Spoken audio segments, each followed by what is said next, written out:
Amigos do Grupo Diário de Pernambuco, estamos dando sequência a entrevistas com os candidatos a prefeito e prefeita do Recife.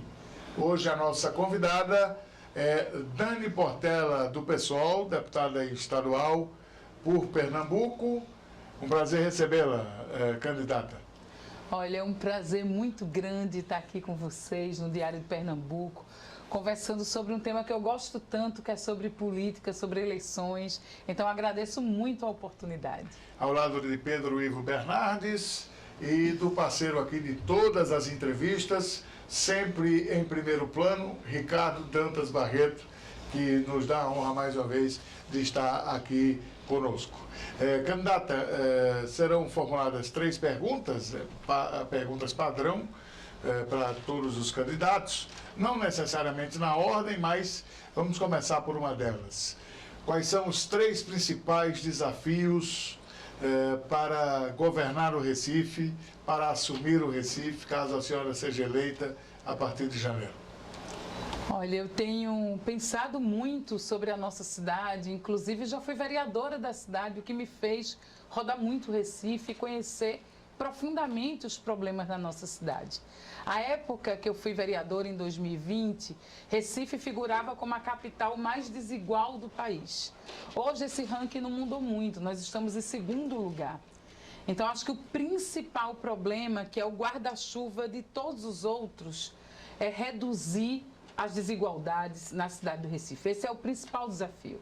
O problema é a gente figurar entre as capitais mais desiguais desse país. E a gente sabe que essas desigualdades, elas têm classe social, elas têm gênero, elas têm raça. A gente faz com que áreas muito perto, por exemplo, pessoas dentro de um mesmo bairro vivam em situações muito diferentes economicamente. Isso interfere diretamente na vida de milhares de pessoas, na sua maioria mulheres como eu, mães como eu, mulheres negras como eu, que muitas vezes não conseguem ter água na torneira, saneamento, um bom transporte, acesso à creche, saúde. Então, a desigualdade realmente é o principal desafio para a gente enfrentar, não só numa eleição, né, mas na construção cotidiana dos próximos 4 anos, para que a gente supere esse índice. Candidata, está falando da desigualdade que já vem lá de trás, não é uma coisa de agora. O Recife tem ilha, mas não é uma ilha no Brasil, ou seja, a cidade do Recife está dentro de um contexto de Estado e dentro de um contexto de país. Então, como fazer a Prefeitura do Recife, qual essa contribuição que pode dar para reduzir essa pobreza, toda essa questão que a senhora citou agora? Olha, Ricardo, realmente Recife não é ilha, apesar de ser considerada a Veneza brasileira, né?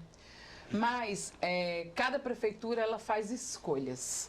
Então, o aprofundamento das desigualdades na cidade do Recife é fruto, sim, das escolhas dos últimos 12 anos da gestão do PSB, a qual o João faz parte e deu continuidade às últimas gestões. Por que eu digo que é fruto de escolha? Por exemplo, nós estamos aqui no bairro de Santa Amaro, próximo ao centro da cidade, no coração da cidade do Recife. E andar pelo centro da cidade, pelo bairro de Santo Antônio e vários outros, faz a gente se deparar com um verdadeiro cenário de guerra, de abandono.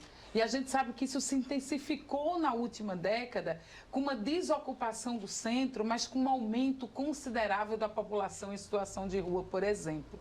Isso aumenta ainda consideravelmente na pandemia e que são escolhas de para onde você governar. Nós precisamos olhar para esse centro e dizer que a gente tem que ter política pública para enfrentar essa desigualdade. Como é que a gente vai trabalhar hoje com um aumento de uma população em situação de rua que mais que dobrou nos últimos anos? Quais as políticas públicas que a gente vai dar resposta? A gente precisa criar um programa, por exemplo, que a gente vem propondo de transferência de renda. Esse programa é chamado Bom de Viver. É um programa que vai criar uma renda básica, que vai ter um valor de uma transferência de renda para as famílias que estão no CadÚnico e não acessam nenhum benefício. Inclusive o atual prefeito, o prefeito João Campos, à época que ele era deputado federal, ele foi o presidente de uma frente parlamentar no Congresso Nacional em defesa da renda básica, entendendo que aquilo era urgente para tirar o Brasil de novo do mapa da fome e para enfrentar desigualdades. Ele teve a caneta na mão. 4 anos como executivo, mas nenhum programa efetivo de transferência de renda no município do Recife, que é tão desigual. Pedro? Candidata, o seu programa de governo, naturalmente, ele é assim, muito voltado para a periferia, né, para os menos favorecidos. Né? Isso é até reflexo do que, candidata, você destacou como um dos principais problemas do Recife, que é a desigualdade. Em relação à geração de emprego, como é que a senhora, candidata, acredita que vai abordar essa questão? Olha, Pedro, você falou do programa e o programa para a gente é uma parte muito importante. Não é um documento que a gente vai lá e tem a obrigação de registrar no TRE, porque você só registra a candidatura com o programa. E em muitos programas a gente vê uma coisa meio Ctrl-C, Ctrl-V, até colado de eleições anteriores, repetindo até os mesmos erros gráficos, né? A gente construiu um programa ouvindo as pessoas. Fizemos 18 encontros, 18 plenárias, dividido por temas e por áreas administrativas. Fomos em todas as RPAs do Recife. Foram mais de 1.500 pessoas ouvidas, construímos mais de 600 propostas para enxugar e, no final, chegar a uma grande conclusão, que é essa construção democrática, e a gente propôs, inclusive, a retomada do orçamento participativo da época que a esquerda governou a cidade. E a gente, ouvindo as pessoas, a gente consegue conectar com a real necessidade de cada território. Se a gente olha para os números, eu digo que eu sou uma professora de história, mas que sou filha de um estatístico, né? Então, sempre tentando olhar para os números não de maneira fria. Recife tem hoje a segunda maior taxa de desocupação no país. Quando a gente olha para essa taxa, sinceramente, o desemprego ele tem o rosto de uma mulher negra de baixa escolaridade. Mas, se a gente olha para a faixa etária, a maior parte que compõe essa faixa são jovens, entre 18 e 24 anos. Então, para resolver esse problema no Recife, onde mais de 40% da população hoje vive na informalidade do trabalho, são milhares de mulheres, mães, chefes de família que saem de manhã para ter que garantir alguma coisa para comer à noite. A gente precisa pensar em uma política de geração de emprego e renda, tanto de transferência de renda, como a gente falou dessa política de uma transferência de uma renda básica, de uma renda mínima, mas também pensar em geração de emprego e facilitar para que as pessoas possam procurar emprego. Muita gente fala para mim, nessas andanças, que a passagem de ônibus é um impeditivo para isso. Porque hoje, mesmo com anel único, você gasta quase R$10 para ir e voltar. Então, isso faz muita diferença para algumas famílias no final do dia. E aí a gente tem uma cidade que vai pensar num programa chamado Bonde Circular. É retomar uma pauta histórica da esquerda, que é a defesa da tarifa zero, lá atrás, 2013, quando existia uma frente popular pelo transporte público, e a gente quer implementar uma tarifa zero que seja progressiva, que se inicie por jovens entre 15 e 29 anos que estejam desempregados e que não estejam alcançando algum benefício por estarem matriculados em escolas públicas da rede municipal ou estadual. Agora, nessa questão de emprego, ele perguntou como a prefeitura pode fazer isso. É justamente isso. A senhora quer criar no caso, um benefício que as pessoas possam procurar emprego. Mas é preciso atrair empresas que atraiam. Porque a prefeitura, por exemplo, ela só contrata carro comissionado, que de início na sua gestão vai ser carro comissionado, depois é o carro temporário e lá para frente concursado, que não é o suficiente. E para atrair novos empreendimentos, novas empresas, para criar esse campo de trabalho no Recife. Olha, eu comecei falando do abandono do centro, né? E a gente olha o centro da cidade e vê muito prédio abandonado. É o cenário de guerra, como eu falei. Então, tem muita casa sem gente, mas tem muita gente sem casa. Então, a gente tem uma proposta que é dentro do programa que nós chamamos de Bonde Teto, que seria justamente usar esses imóveis que estão desocupados para servirem de moradia popular e também nós pensarmos no aluguel social para pequenas empresas, pequenos empreendedores, para pessoas que estão recém se formando, poderem montar startups, escritórios. A gente tem que revitalizar esse centro. Mas como recuperar esses imóveis? Porque Olha, são abandonados e a senhora sabe que tem essa questão de IFAM, que para IFAM permitir uma reforma no prédio daquele é complicado e é caro. Muitos desses imóveis, qual é a realidade dele hoje? Uma ONG muito séria aqui, que atua na área de direito pela cidade, que é Habitat pela Humanidade, junto com a ONG Fase, fizeram um levantamento e apontaram quase 24 mil imóveis desocupados em Recife. Uma boa parte desses no centro. E muitas vezes esses imóveis, eles devem mais do que eles valeriam se fosse vender. Então foram parando de pagar os tributos e tem a dívida desse imóvel é maior do que o seu próprio valor venal. Então a própria Constituição, ela prevê que toda propriedade privada, ela tem um fim social. Ela é obrigada a ter uma função social. E esses imóveis não estão cumprindo função social. Aumenta a insegurança na cidade, o abandono, a violência, inclusive. Então, eu tenho uma proposta ousada. Eu tenho uma proposta de se apresentar a possibilidade dos donos desses imóveis, os proprietários, pagarem as suas dívidas. As dívidas, elas precisam ser auditadas. Porque quem deve imposto não sou eu ou você ou quem está nos assistindo. São grandes e macroempresários que vêm sonegando há muito tempo. Então a gente precisa passar um pente fino nessas contas. Você tem a oportunidade de pagar. Não fazendo, é possível desapropriar alguns imóveis para cumprir a função social e poder assim transformar em moradia, em investimento, e tem dinheiro para isso sim. O governo Lula tem feito muito com Pernambuco, muito com Recife, e o novo PAC, ele tem vários eixos e tem um eixo específico que é construção de moradias populares. Eu não estou falando de construção, estou falando de recuperação de imóveis antigos. Você também tem linhas de créditos com o governo federal, pode fazer isso, e a gente também andou justamente se debruçando sobre as contas do município, né? A época que eu era vereadora, a gente olhava muito para esse plano plurianual e de onde era possível tirar orçamento. Porque o que é discricionário é escolha.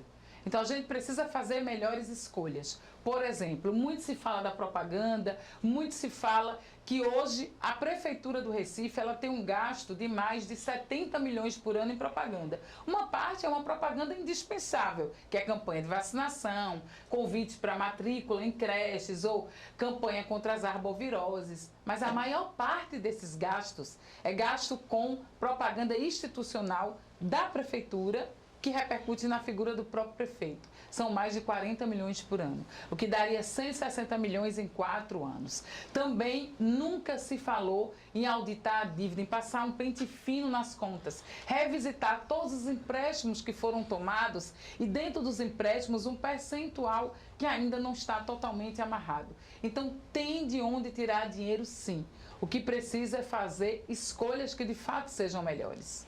Candidata, a senhora falou dessa problemática do centro, dos móveis desocupados no centro, que assim, é uma boa parte dessa quantidade desse estudo.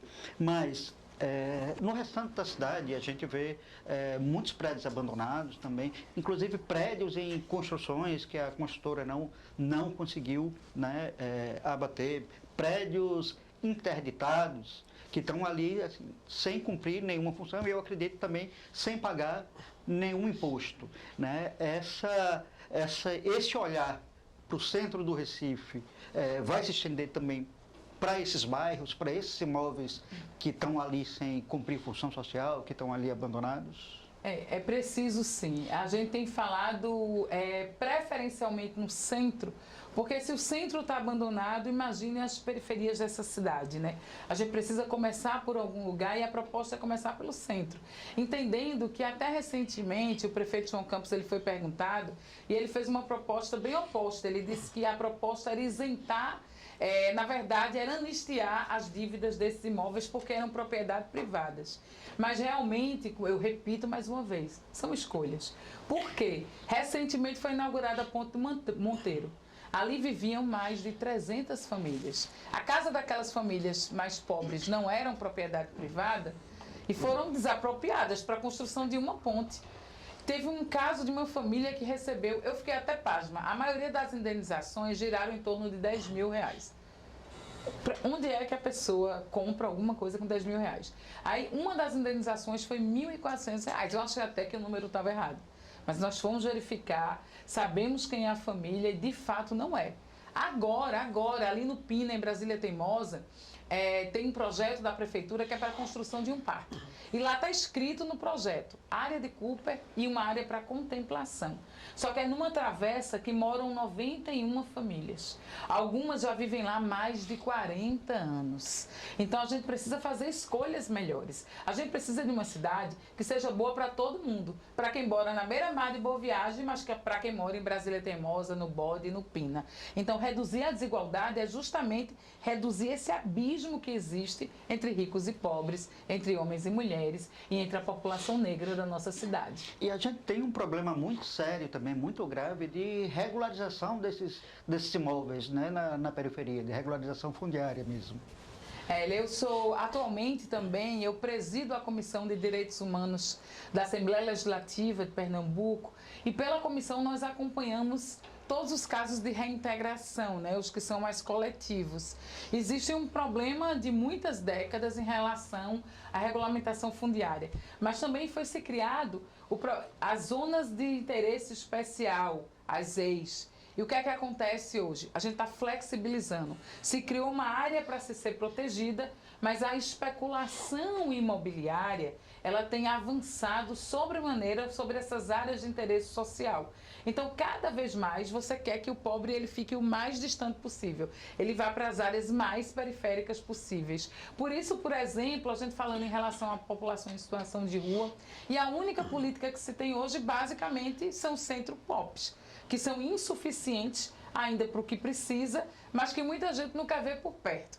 A gente precisa dizer, é para se incomodar mesmo, a gente sair de casa e ver uma família inteira dormindo na rua, mas esse incômodo deve levar a gente a pensar em soluções de saúde pública, política de assistência, moradia, transferência de renda, e não apenas dizer, não quero ver, leva para longe. E tem o combate ao tráfico também, né? Porque muitas dessas pessoas têm envolvimento.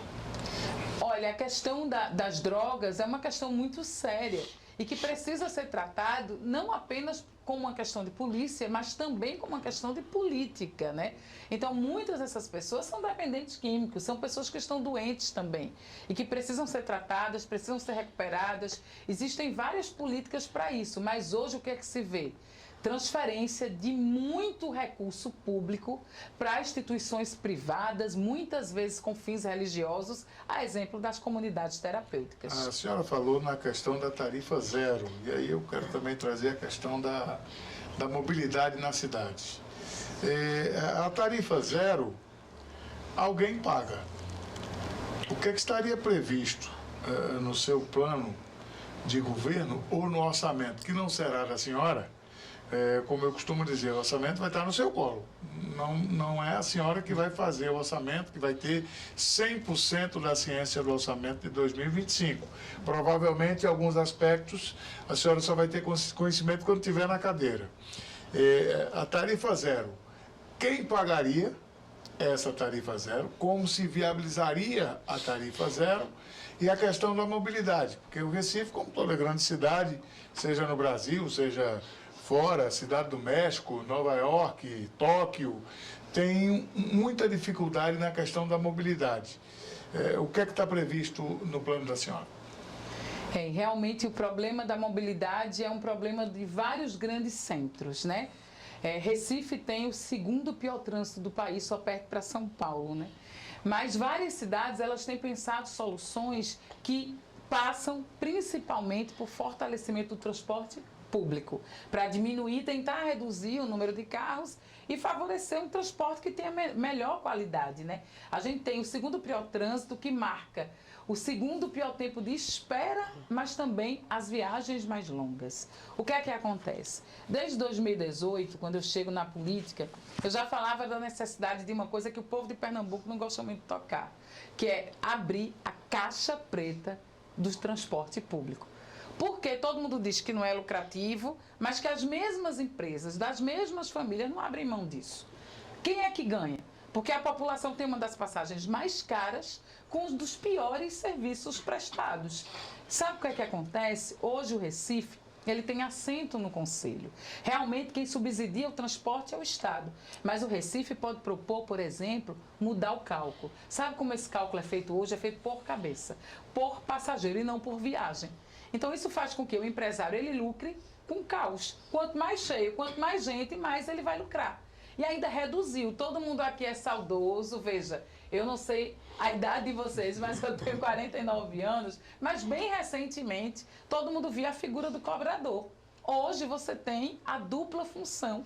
É uma categoria precarizada. O motorista ele tem que dirigir, cobrar, descer a plataforma para a pessoa com deficiência, observar. Aumentaram muito os índices de assalto, de violência dentro de coletivos. Você tem um transporte que é péssimo, mas as pessoas e as mesmas famílias continuam lucrando com isso. A tarifa zero já foi implementada em algumas cidades do país. Alguém diz, em cidades que tinham realmente o IDH mais alto que Recife, o PIB mais alto que Recife. Não, mas foi implementada em Caucaia, no Ceará. É possível uma tarifa zero que seja progressiva. Não dá para dizer isso. Dani assume 1º de janeiro, ninguém mais paga passagem. A gente tem que olhar com responsabilidade para as contas. Como você falou, em 2025... vai ser o orçamento aprovado pelo prefeito que estava na gestão. Mas tem uma parcela que é discricionário. E essa tarifa zero, inicialmente, ela seria para jovens que estão desempregados. E gradativamente você vai aumentando. Primeiro, refazendo esse cálculo, fazendo com que o empresário ele possa pagar por viagem e não apenas por passageiro. Você tem como aumentar isso. O subsídio que se dá já é muito grande por parte do Estado, mas a qualidade que se devolve para a população é péssima. Se a gente olhar para as contas, a gente tem pensado em um programa que a gente tem chamado de Bom de Conta. Esse programa ele parte de um tripé.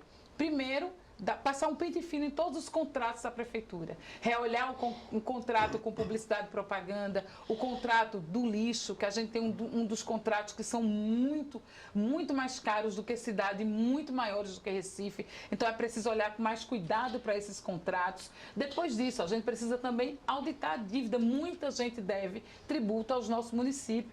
Esse recurso ele pode voltar sobre forma de investimento, além de manter essa relação com o governo federal, que não tem se furtado de investir tanto em Pernambuco como no Estado, porque eu acho que Pernambuco está no coração do presidente Lula. Candidata, metrô não é competência da prefeitura. É federação. É federal, mas estão agora discutindo a possibilidade do Estado assumir e depois privatizar.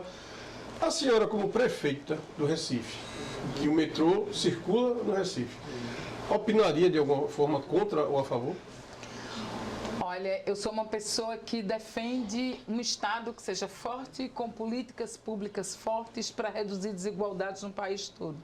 Eu sou, como uma pauta muito histórica do campo que eu construo, eu sou uma candidata de esquerda, né? Eu tenho me apresentado como a candidata de esquerda da Prefeitura do Recife, e uma pauta histórica para a gente é a luta contrária às privatizações. Inclusive, a privatização do metrô. A privatização, ela precariza, porque quem compra, uma empresa, ele quer lucro. Parte do pressuposto do lucro. E o lucro, alguém vai pagar esse preço desse lucro. E geralmente é quem mais precisa, é a população que paga, e muitas vezes você não vê a melhoria dos serviços. Então, eu sou contrária à privatização, inclusive contrária a uma privatização disfarçada de parceria, que é o que já está acontecendo agora no Recife. É PPP na saúde, é parceria pública e privada para creche, parceria pública e privada até para praça.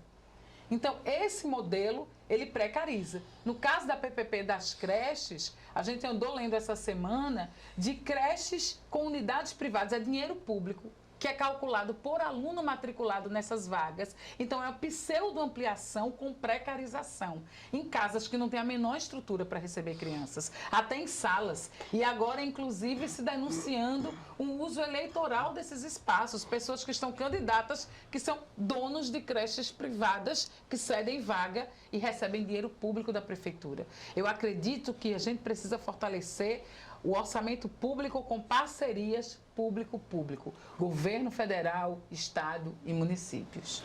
Candidata, falando dos ônibus, né, do transporte coletivo, a senhora falou do aumento, né, da quantidade de assaltos aos coletivos. Aí eu queria aproveitar para perguntar sobre a violência, né, que tem crescido no estado todo, muitas vezes até no país todo.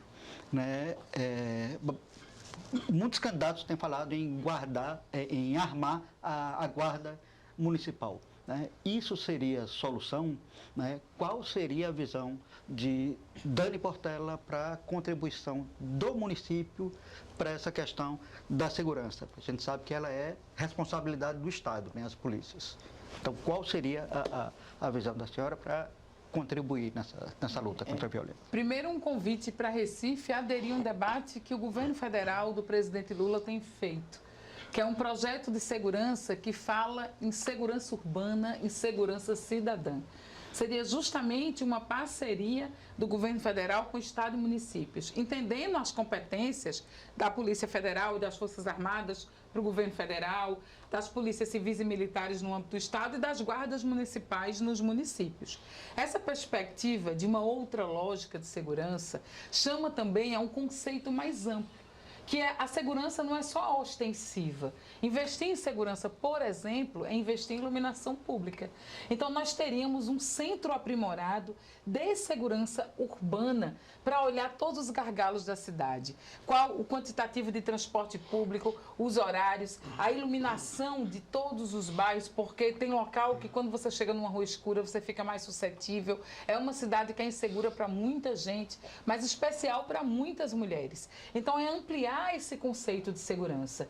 Especificamente sobre armamento, eu sou uma pessoa contrária ao armamento, seja da população, e eu sempre debati isso, eu nunca escondi as minhas pautas históricas, o campo que eu construo, o campo da esquerda para ganhar voto de ninguém. E quando fui vereadora, compus inclusive uma frente parlamentar na Câmara de Vereadores, onde eu era a única vereadora contrária ao armamento da guarda. E até andando nos sinais, os guardas me paravam e conversavam. E estou muito disposta a dialogar com a categoria que tem um dos menores salários do Brasil, tem péssimas condições de trabalho. Agora, como deputada, eu destinei emenda para a guarda comprar container. Sabe por quê?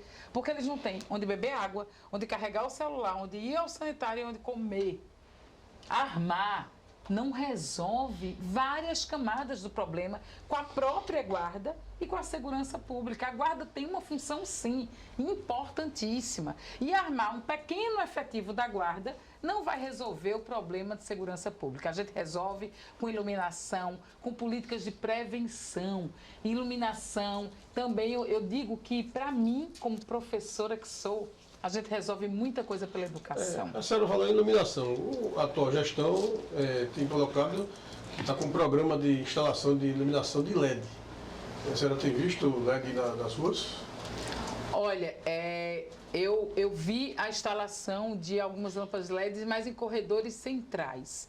O grande gargalo é que a gente vá para áreas mais distantes e mais periféricas. Então, justamente, a gente precisa de uma iluminação que descentralize e as políticas cheguem nas periferias. A gente quer reduzir a desigualdade entre os bairros mais ricos e os bairros mais pobres. Por exemplo, a gente falou muito de mobilidade aqui. Todo mundo gosta no Recife, no domingo, de passear de bicicleta com a sua família, de ir no Recife Antigo. É uma atividade boa para a saúde, para o convívio, é um lazer. Só que a maioria das pessoas que andam de bicicleta não é no domingo e com a família. É para se deslocar, para estudar, para trabalhar. Só que não é vindo do centro para o Recife Antigo. É vindo de todas as partes dessa cidade, das áreas mais afastadas. E não se tem política de ciclovia, ciclofaixa, que dê segurança justamente para essas pessoas transitarem. Então, acho que tudo que for política, você precisa fazer uma lógica inversa. Hoje ela parte daqui do centro e das áreas mais nobres para as periferias. Se a gente quer um Recife mais justo e igualitário, que seja bom para todas as pessoas, a gente tem que pensar das periferias para o centro. Porque quando for bom para uma mulher negra mãe lá do Ibura, com certeza vai ser bom para todo mundo. Candidata, a senhora mencionou em algumas oportunidades a questão do governo federal né, do presidente Lula. E aí, qual é a importância ou qual é o grau de influência que a eleição municipal esse ano, no caso do Recife, naturalmente, tem diretamente com o Estado e com o governo federal? A influência política, a questão do padrinho político, da madrinha política, e também qual é a influência da nossa eleição nesses dois outros setores, o estadual e o federal, já pensando também em 2026. Olha, muito tem se falado em projetar a eleição de 24 no âmbito do Estado para 26. Acho que a gente precisa do compromisso de todas as pessoas que estão candidatas nessa eleição, seja a reeleição do prefeito, a candidatura à reeleição, ou seja, as nossas candidaturas pleiteando uma eleição, a realmente se comprometer no Recife pelos próximos 4 anos. Acho que isso precisa ser um compromisso e precisa ser perguntado mesmo. Todo mundo tem perguntado, vai concluir a gestão? A gente não pode trazer a disputa de 26 para 24. Isso não é justo com uma cidade como Recife. Mas o que eu vejo hoje é que a nossa principal disputa em 24 é justamente para fortalecer a democracia. A democracia, que é uma palavra que a gente enche tanta boca para falar, né? Eu sou filha do processo de redemocratização, eu sou filha de um ex-preso político da ditadura, eu sou filha por adoção, e vejo que isso é uma pauta muito cara para mim. Em 2024, você vê justamente setores da direita, da extrema-direita, conservadores, setores bolsonaristas, para além do próprio Bolsonaro, tentando se arraigar em muitos municípios desse país. Então, nós precisamos, na eleição de 24, entender que a gente precisa fortalecer o campo da esquerda, o campo do presidente Lula, o campo das liberdades, que sempre esteve ao lado certo da história, no meu entendimento, no lado de Dilma. E isso vai refletir, sim, nas eleições de 26. Agora é a hora de fortalecer o nosso time. Agora é a hora de fortalecer em cada município. E Recife tem uma tarefa histórica para isso, que é fortalecer a esquerda, para fortalecer o presidente Lula, para a gente ir para uma reeleição, para nunca mais a gente voltar a um cenário de negacionismo do pior presidente que essa história já teve, que foi Bolsonaro. Candidata, a senhora falou do diálogo, né, com o governo federal e, evidentemente, o diálogo com o governo federal vai ser tranquilo porque se está no mesmo campo político. O pessoal, inclusive, ele integra a base, né, do governo Lula. E como seria o diálogo, né, da senhora com a governadora Raquel Lira, que está em outro campo? Olha, eu fiquei desde o início dessa legislatura, né, quando fui eleita deputada, eu fui a primeira parlamentar a declarar a oposição à governadora. Inclusive foi líder da oposição. E justamente deu as condições de liderar a oposição, e mesmo liderando a oposição, eu sempre tive um diálogo com a governadora no sentido de fazer uma oposição propositiva e responsável. Eu digo que eu sou no diálogo com fascista e com golpista. Com esses, podem andar de motociata, que eu não quero conversa. Mas com pessoas que construam um campo até diferente de mim, mas a gente pode sim traçar diálogos para pensar em política pública de reduzir desigualdade, seja no país, seja no Estado. Tanto é que o presidente Lula tem investido muito em Pernambuco. A governadora, ela foi neutra na eleição. Neutralidade na política, vocês fazem política aqui todo dia. Não existe. Desde que o mundo é mundo, você escolhe um cordãozinho. Ou é o cordão vermelho ou é o cordão azul para dançar seu pastoril. Nunca neutralidade não existe. Nem nos textos bíblicos, né? Que diz que é para ser quente ou frio, que o morno a gente vomita. Mas veja, nem na Bíblia, neutralidade é para você ter lado. Política é para ter lado. Mesmo com uma das eleições muito importantes para a democracia do Brasil, vivendo os 4 anos de negacionismo, de morte, de pandemia, a neutralidade, Lula está aqui. Vem sobre o palanque da governadora, manda investimento, manda recurso para o Estado. Então, política é a arte de dialogar. E acho que a gente precisa fazer isso com muita responsabilidade. Como eu disse, eu tenho muita disposição para dialogar em defesa da democracia. Agora, com golpista, eu não sento. Já que está falando de diálogo e ser contra a neutralidade, na sua pré-campanha, teve aquela peleja com o deputado Túlio Gadelha. Terminou a senhora sendo escolhida. Ele está neutro nessa campanha ou está participando da sua campanha? Não, na verdade, essa peleja, justamente, eu defendo tanto a democracia que os nossos partidos federados é um casamento de 4 Eu anos. não quero saber de Túlio. Ele está participando da sua campanha? Não, é isso que eu ia lhe dizer. Para as pessoas que estão em casa entenderem, os dois partidos são federados, certo? E nós andamos juntos. E a minha questão com Túlio se lançou candidato, eu me lancei candidata, mas agora é página virada.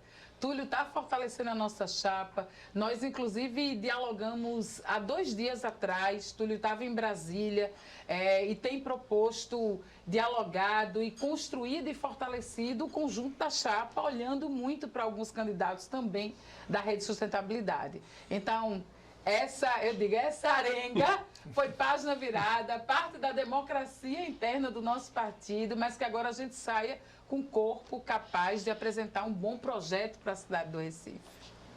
Candidata, a questão da cultura, o que é que o seu plano de governo traz para a cultura? A atual gestão ampliou o período de carnaval, e me parece foi um grande sucesso, a partir da quinta-feira começando. E a questão da cultura, o que é que tem no seu plano para caso a senhora chegue a comandar a cidade do Recife? Eu só acrescentaria também a cultura popular. Gostei. Gostei do acréscimo. Na verdade, quando a gente fica falando diagnósticos, problemas e números, parece até que o Recife é uma cidade que é ruim em tudo. Não é, né? Recife tem um lado que é muito bom. A gente vive numa cidade belíssima, que a cultura é um patrimônio para a gente material e imaterial e intangível. Só que essa cultura que aparece em todos os cartões postais, né, a cidade multicultural, o que é que está faltando? A gente escutou muita gente que constrói a cultura, os fazedores de cultura que estão em cima do palco ou embaixo dele. O que é que falta? Um investimento permanente na cultura. Então, hoje, a cultura se dá por ciclos. Você falou no carnaval, ampliou para quinta. Tudo bem, é um grande investimento, movimenta muito recurso, quinta, sexta, até quarta-feira de cinzas. Acabou o carnaval. Aí fica um período esperando chegar o São João, o Circuito do Frio e depois o Natal. Então, essa cultura que vive só de editais e de ciclos faz com que justamente as pessoas que sobrevivem na cultura, elas passam dificuldade o resto do ano, porque elas têm conta para pagar mês a mês, como todo trabalhador e toda trabalhadora. Então, nós precisamos criar políticas permanentes de investimento à cultura. E ouvindo quem constrói a cultura, há uma necessidade eu tenho defendido isso, inclusive com propositura de projetos de lei como parlamentar, e como prefeita eu posso executar. Essa é a diferença. A caneta que decide, que vai tomar a decisão, fazer as melhores escolhas, vai estar na minha mão.